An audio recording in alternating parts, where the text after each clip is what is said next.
Hello. Did you try to find out about research paper? काय असतो research paper? मी तुम्हाला सांगितलं होतं. Yes, ma'am. Very good Yes, ma'am. Very good Amruta. आणखी कोणी ज्यांनी हा प्रयत्न केला? Yes, ma'am. Good. So Yes, ma'am. Yes, तुम्ही ma'am. सांगू शकता का कृतार्थ?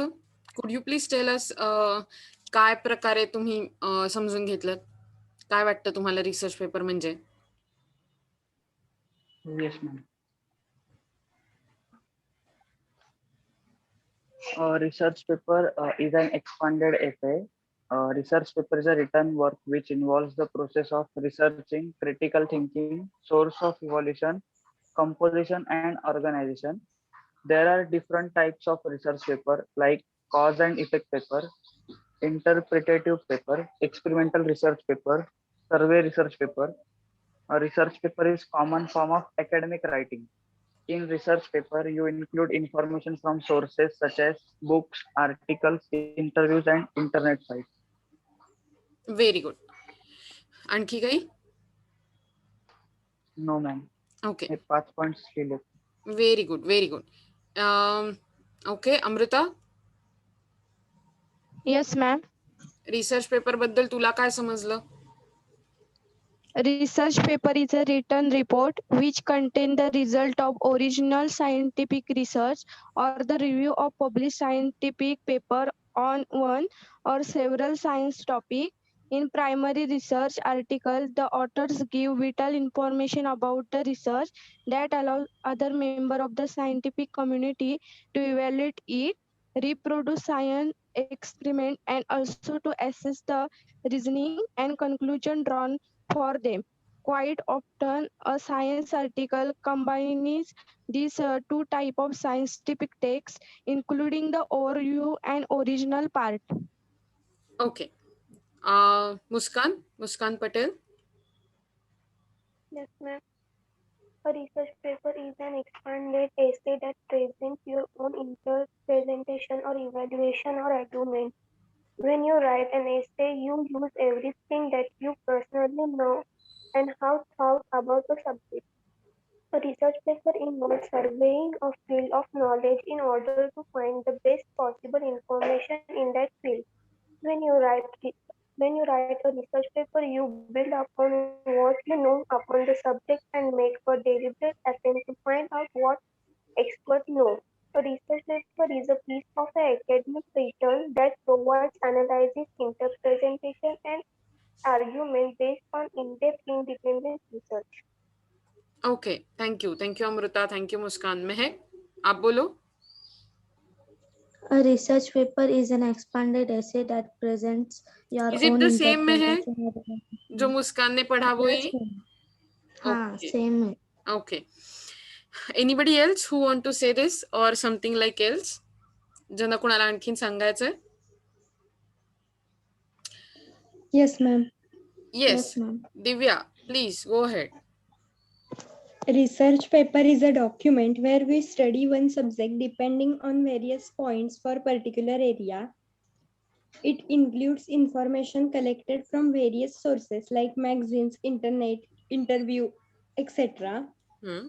It also includes the views of researcher on the selected topic. Good. Mahak, yes सांग बरं, तुला काय आणखीन सांगायचंय? हमें किसी भी टॉपिक पर एक रिसर्च पेपर तैयार करना होता है. उस टॉपिक के लिए हमें जो फैक्ट्स और फिगर जो लास्ट में मिलते हैं वो हमें कहाँ से मिले, आर्टिकल से मिले, मैगजीन से मिले, सर्वे से मिले, वो हमें पूरा उसमें लिखना पड़ता है. हमारी जो भी रिसर्च होगा, एनालिसिस होगा, वो हमारे रिसर्च पेपर में होता है.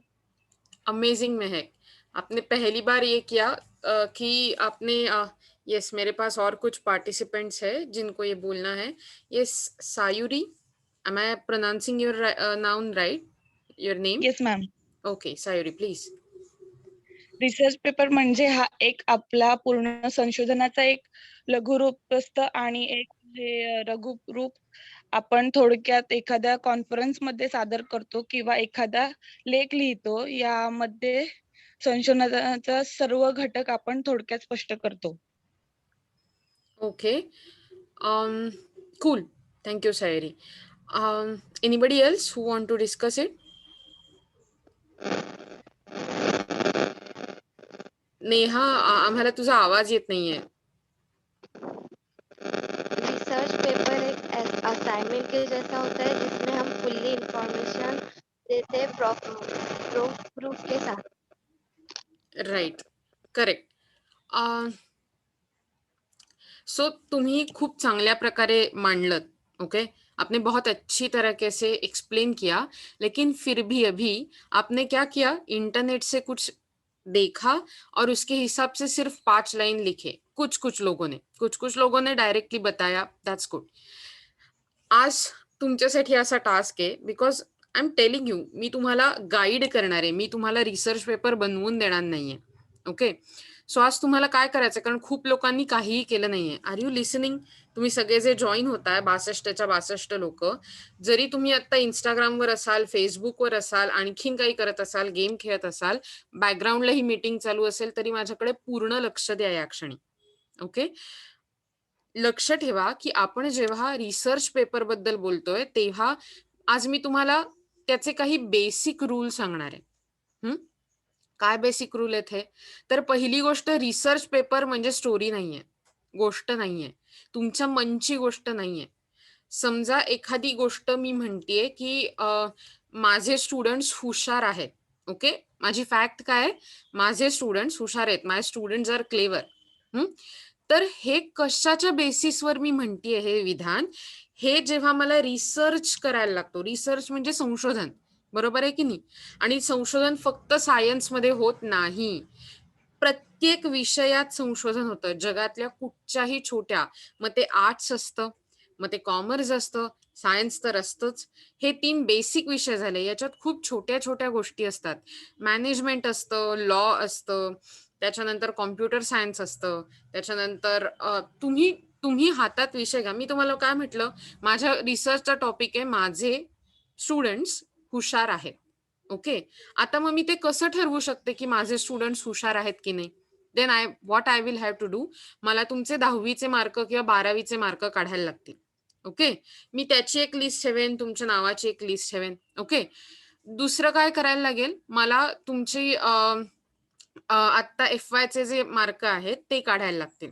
ओके, सो 10वी आणि FY याच्या मार्कांमध्ये काय फरक झालाय ते शोधून काढायला लागेल. म्हणजे 10वीत एखाद्याला कदाचित 90% होते आणि आता FYला आल्यावर 89% आहेत, 88% आहेत.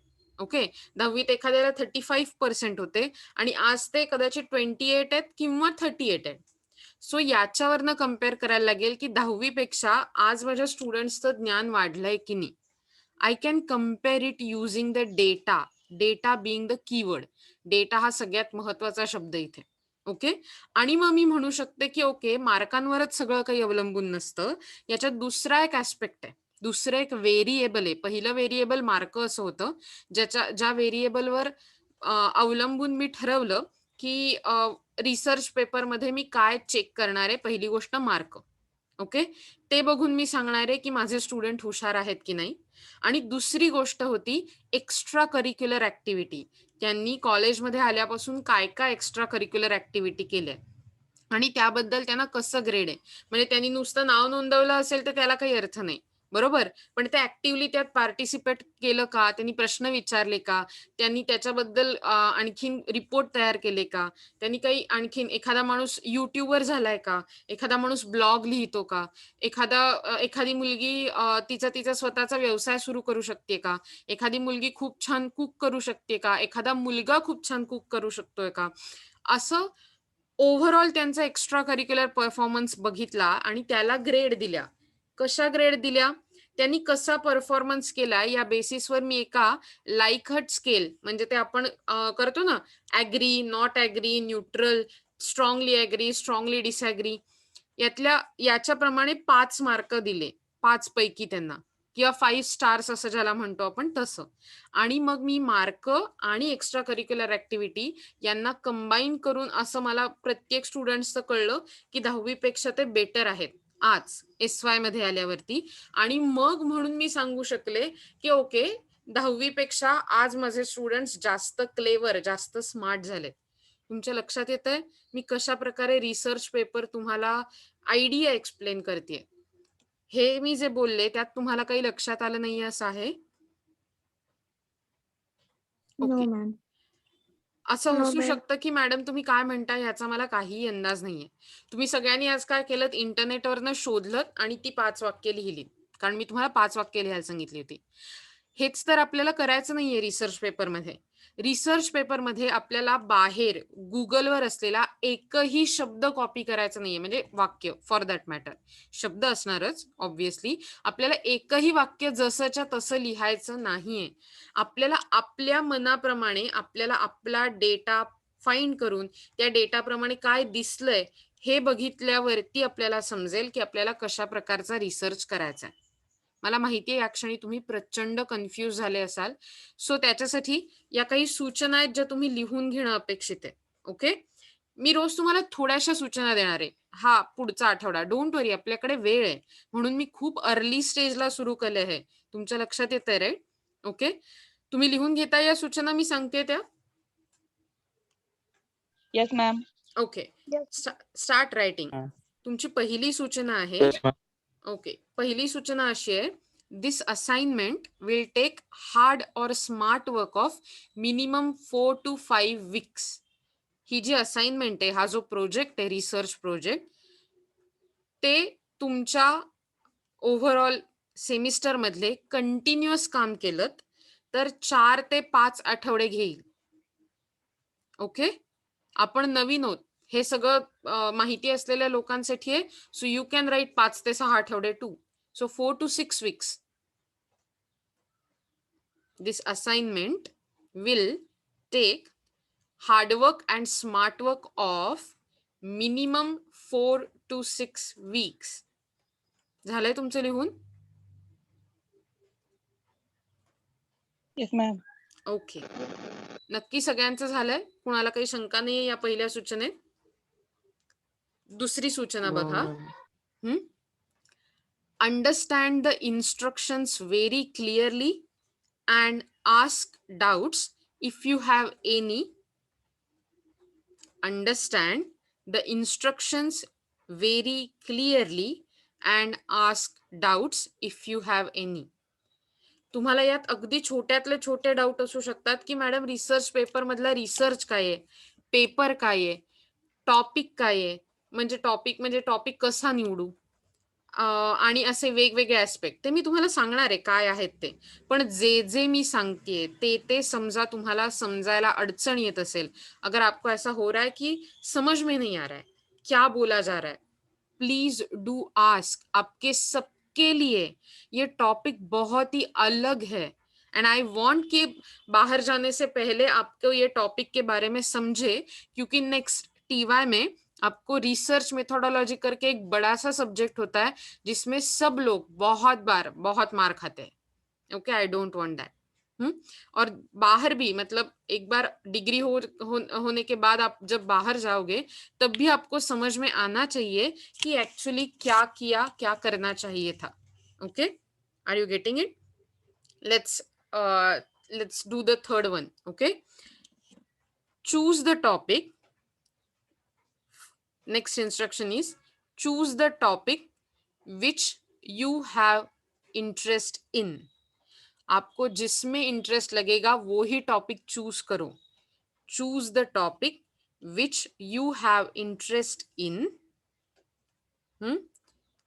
त्यातच पुढे लिहायचंय, choosing topic and thinking over it will take minimum 2 hours.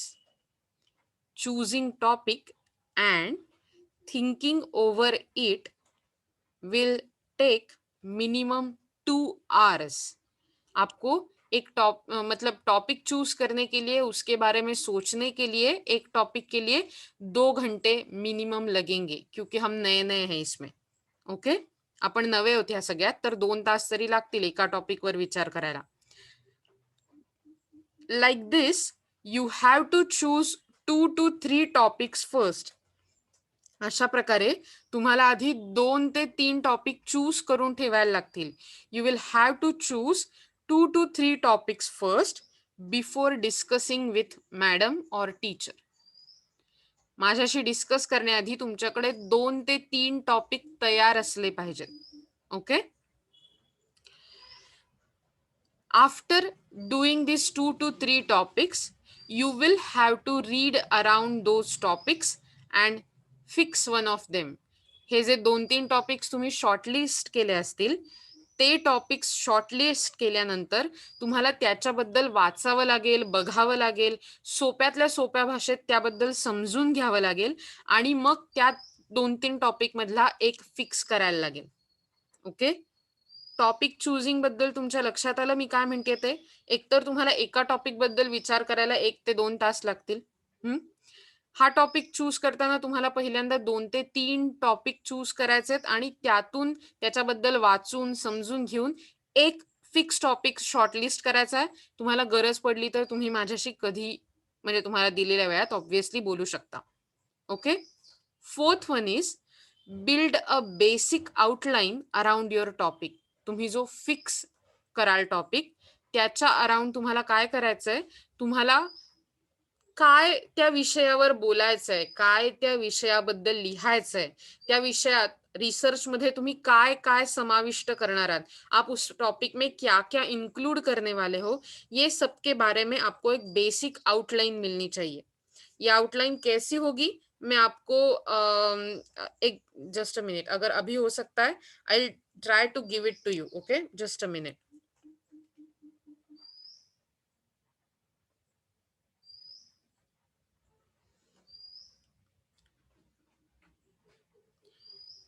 तुम्हाला आतापर्यंत मी जे काही सांगितलंय त्यात काही शंका आली का? तुम्हाला काही विचारायचंय का मला?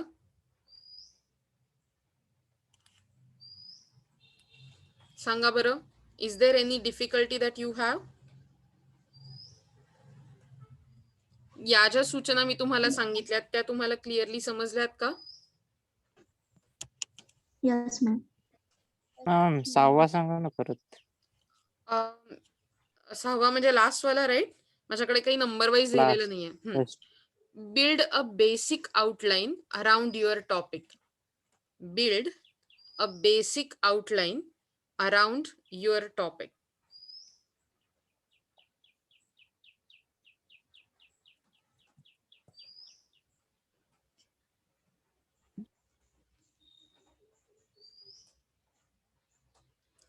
सो तुम्हाला माझी स्क्रीन दिसत असेल, राईट? Yes ma'am. आता हे माझं व्हॉट्सअप आहे, so don't get attach to it. Okay, I can do anything about it. So पण तुम्हाला हे समजावं अशा उद्देशाने, एक second, let me do one thing. Let's not share the WhatsApp. That's a good thing. Let's stop sharing because I will be embarrassed enough. So प्रत्येकाच्या WhatsApp वरती personal chat असतात, right? We don't want that to get export and explode.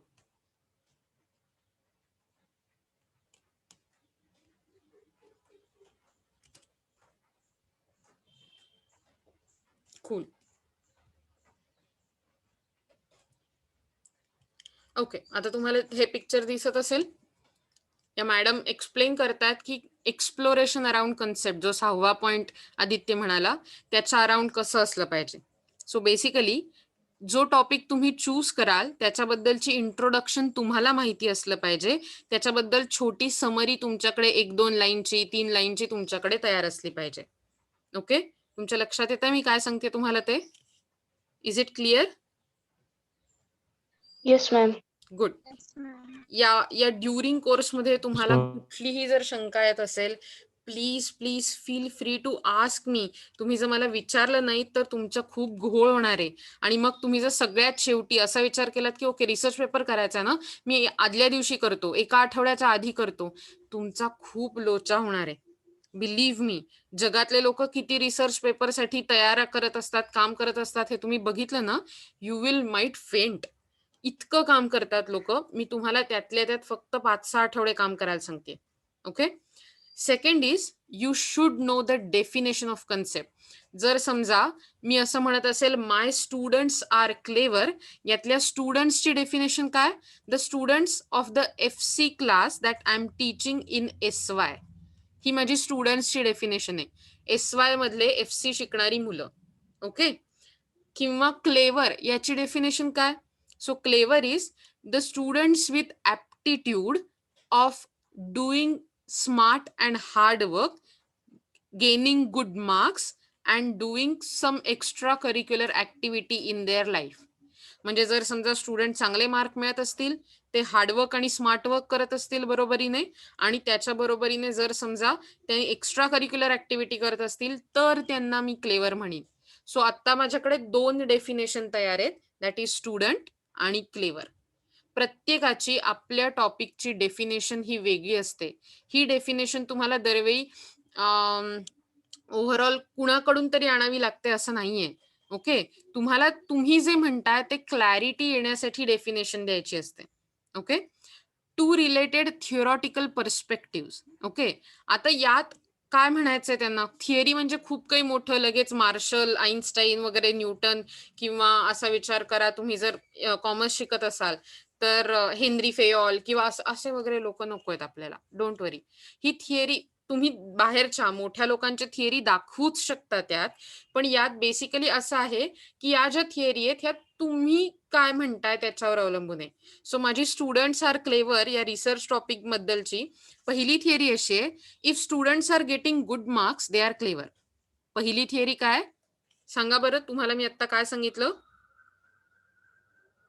If students is getting good marks, then they are clever. Very good मेहक.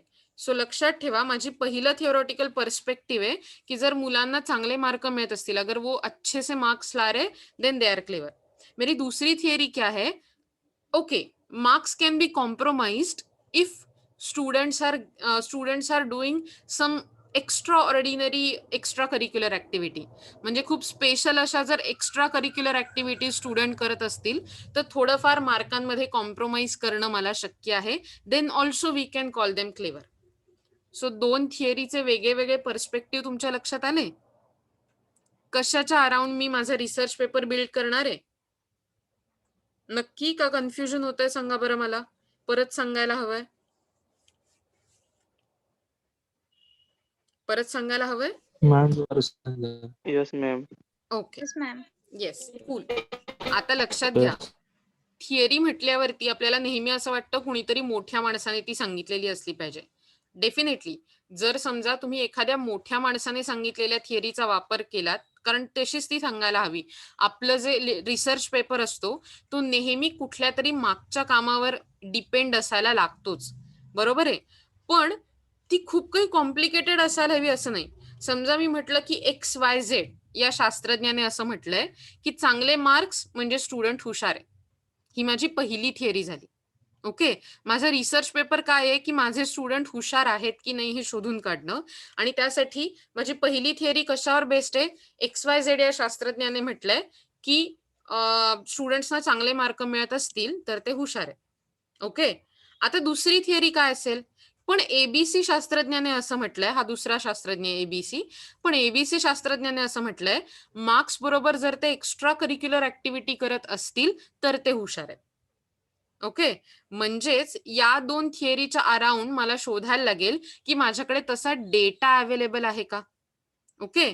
म्हणजे जर समजा माझ्याकडे असा data available असेल की मुलांचे मार्क्स आणि त्यांनी केलेल्या extra curricular activity, than me या टॉपिक मधून पुढे जाऊ शकेन, मी याच्यावर रिसर्च करू शकेन. किंवा जर डेटा अवेलेबल नसेल तर सर्वे करून, प्रायमरी सर्वे म्हणतात त्याला, म्हणजे लोकांना आयदर वे गुगल फॉर्म वरून प्रश्न विचारणं, इंटरव्ह्यू घेऊन प्रश्न विचारणं, आणि त्यातून मी डेटा कलेक्ट करू शकते का. म्हणजे मी तुम्हाला सगळ्यांना एक गुगल फॉर्म पाठवणार आणि म्हणणार की हा फॉर्म भरा, ज्याच्यात माहिती आहे की तुम्ही कोणत्या कोणत्या एक्स्ट्रा करिक्युलर ऍक्टिव्हिटी करता, गेल्या वर्षी तुम्हाला कोणती कोणती सर्टिफिकेट मिळाली आहेत, तुमचे FY चे मार्क, तुमचे 10th चे मार्क. ओके. हे जर मला मिळालं तर मला हवा असलेला डेटा मिळाला का रे रिसर्च पेपर साठी? बरोबर ना. म्हणजेच मी असं म्हणू शकते की माझा डेटा कलेक्ट होऊ शकतो, ही कन्सेप्ट वर्क होऊ शकते. Okay, then we can say how the concept has changed over time. म्हणजे पूर्वी असं असायचं की जो माणूस फक्त हुशार आहे, जो माणूस एका सर्टन इंग्लिश मिडियम मधून आलाय, किंवा जो माणूस असा विचार करा, पूर्वी तुकड्या पण असायच्या ABC, मग त्यातली A हुशार, B मीडियम, C, असं काही आता नसतं.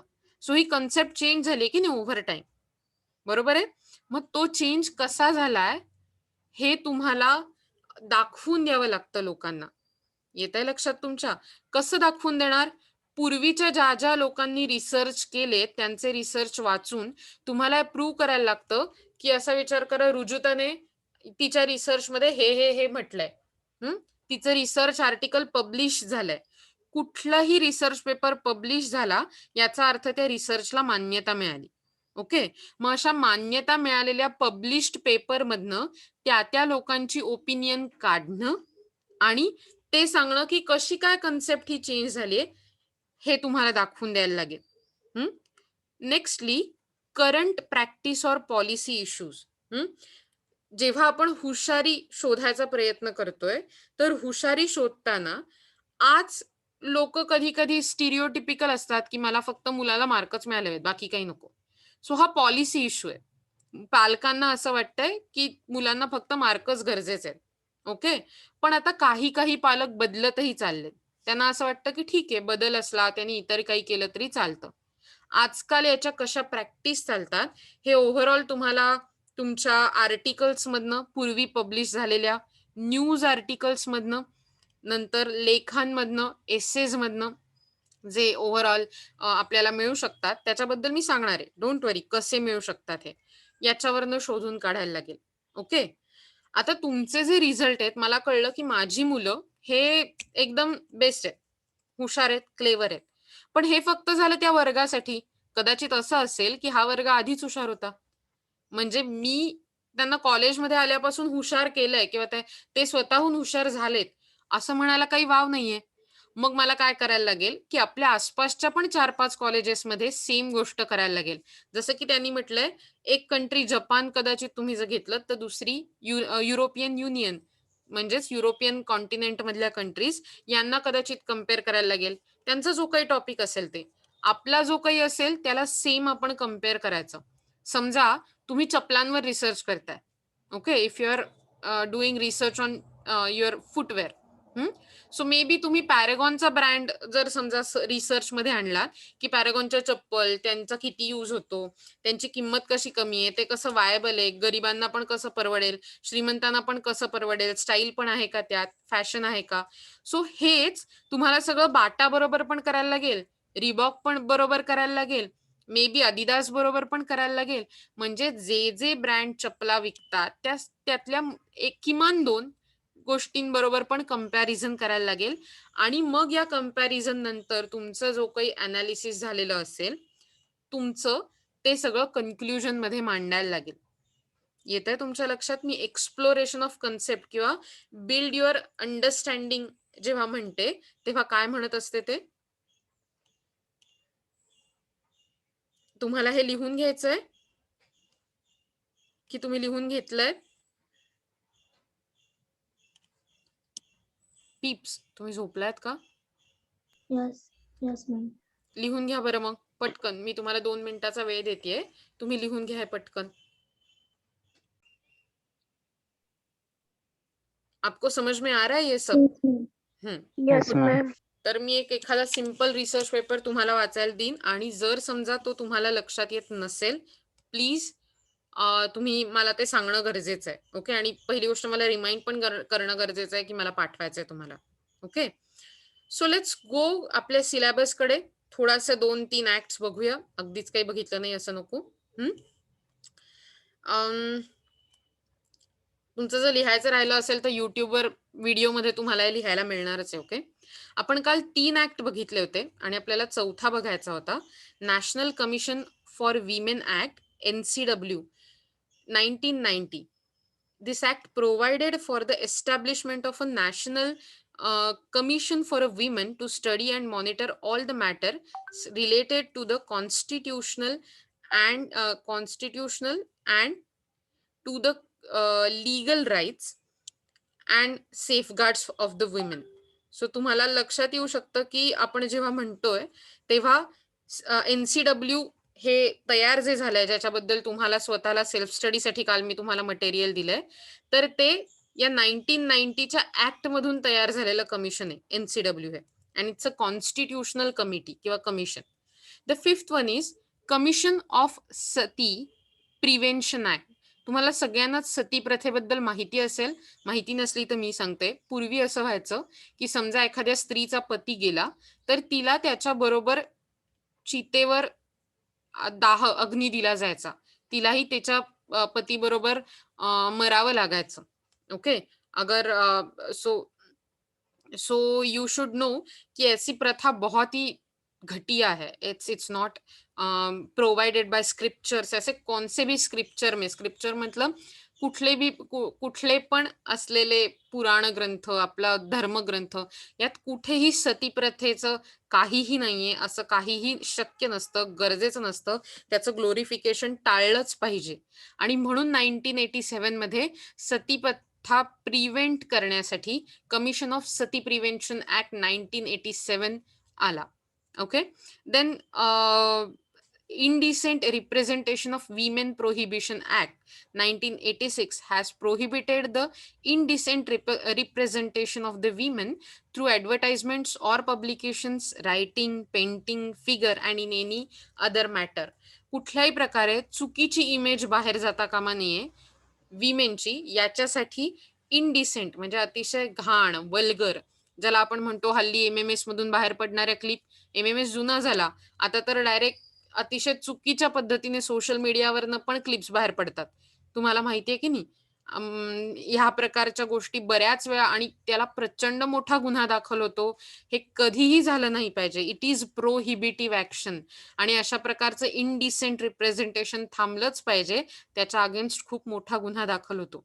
ओके, सो विचार करा आणि बिलकुल कधीही अशा प्रकारच्या गोष्टी करूच नका. Then there is 7th Act, Equal Remuneration Act. Remuneration म्हणजे wages, salary. Okay. So Equal Remuneration Act 1976 provides for the payment of equal remuneration to both men and women workers for same work or work of a similar nature.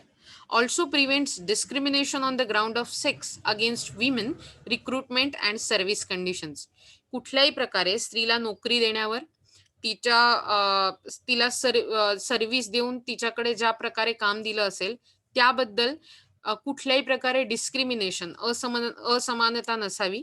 आणि तिला जे पे out होत आहे ते जितकं पुरुषाला होत आहे तितकंच स्त्रीला त्या सेम कामासाठी किंवा सिमिलर कामासाठी झालं पाहिजे. याच्यासाठी हा इक्वल रेम्युनरेशन ऍक्ट 1976 होता. ओके, द कोड ऑफ, तुम्ही तुमचे नंबर टाकू शकता. ओके, म्हणजे number now. Code of Criminal Procedure 1973 has certain safeguards for women, like obligation of a person to maintain his wife, arrest of a woman by female police and so on. जेव्हा एखाद्या स्त्रीला अटक केली जाते तेव्हा ती अटक स्त्री पोलिसांनीच करणं गरजेचं असतं. ओके, म्हणजे कुठल्याही माणसाला अशा प्रकारे अटक करताना, जर समजा ती स्त्री असेल अटक करताना, तर तिला फिमेल पोलिसांनी अटक केलं पाहिजे. जर समजा तिचं इंटरोगेशन होत असेल, म्हणजे तिची चौकशी होत असेल, तर ती करताना सुद्धा फिमेल पोलीस तिथे प्रेझेंट असली पाहिजे. पोलीसच असं नाही, फिमेल अधिकारी ओव्हरऑल. सो ह्या गोष्टीसाठी कोड ऑफ क्रिमिनल प्रोसिजर 1973 असा ऍक्ट आला. Medical termination of pregnancy act 1971, याचा अर्थ अबॉर्शन साठीचा असलेला ऍक्ट. या ऍक्टमुळे it provides for the termination of certain pregnancies by the registered medical practitioners on the humanitarian and medical ground. So असा विचार करा, या ऍक्टने अशा प्रकारे सांगितलं, आणि या ऍक्टची अमेंडमेंट पण झाली आहे रिसेंटली, तुम्ही शोधून काढा पाहिजे तर, की कोणत्या परिस्थितीत स्त्री अबॉर्शन करू शकेल याबद्दल इन्स्ट्रक्शन्स देणारे आणि तिचे ह्युमन आणि मेडिकल राईट्स अप्रूव्ह करणारे हा असा एक ऍक्ट आहे. याची अमेंडमेंट नक्की वाचून काढा. Okay, medical termination of a pregnancy act 1971. Next is maternity benefit act 1961. कशा प्रकारे this act regulated the employment of a women in certain establishment for certain period before and after childbirth and provides for the maternity benefit and certain other benefits. So maternity म्हणजे during pregnancy, before pregnancy, after pregnancy स्त्रीला कशा प्रकारचे benefits मिळाले पाहिजेत आणि त्यासाठी काय केलं पाहिजे हे सांगणारा हा ऍक्ट आहे. डाउरी प्रोहिबिशन ऍक्ट 1961 अतिशय महत्वाचा ऍक्ट. डाउरी म्हणजे हुंडा. आता हुंडाबळी होणाऱ्या महिलांची संख्या किती असते हे मी तुम्हाला वेगळ्या गोष्टीत सांगायला नको, रादर आपण बघणार आहोत जेव्हा आपण व्हायोलेशन बघणार आहोत तेव्हा. So this act prohibits the giving or taking of a dowry at or before or any time after the marriage. लग्नापूर्वी, लग्नात, लग्नानंतर कुठल्याही प्रकारे हुंड्याची मागणी होता कामा नये हे आणि हुंड्याची मागणी प्रोहिबिट करावी, प्रिव्हेंट करावी यासाठी असलेला हा ऍक्ट आहे. Then there is Immoral Traffic Prevention Act 1956 is the premier law of prevention of trafficking for commercial sexual exploitation. कुठल्याही प्रकारे स्त्रीला फोर्सफुली, सेक्शुअली, फिजिकली एक्सप्लॉइट केलं जात असेल, व्हायलंटली तिच्यावरती प्रॉब्लेम होत असतील तर ह्या प्रकारचा ऍक्ट लागू होतो. In other words, it prevents trafficking of women and girls for the purpose of prostitution as an organized means of living. So त्यांना प्रॉस्टिट्यूशन साठी, वेश्या व्यवसायासाठी ओके थांबवण्यासाठी हा ऍक्ट आहे actually. Then there is mines act 1952, minimum wages act 1948 आणि Indian penal code 1860. हे सगळेच ऍक्ट, जनरली जे इंडियन पेनल कोड 1860 म्हणलात तर this contains provision to protect women from dowry, death, rape, kidnapping, cruelty and other offences. Overall जर बघितलं हे सगळेच ऍक्ट स्त्रियांच्या हेल्पसाठी आहे. तुम्ही हे नीट वाचून काढा मी जेव्हा तुम्हाला नोट्स देईन तेव्हा, आणि काही अडलं त्यातलं तर मला नक्कीच विचारा. ओके, आजसाठी आपण इथेच थांबणार आहोत. उद्याला रिसर्च आणि याच्याबद्दल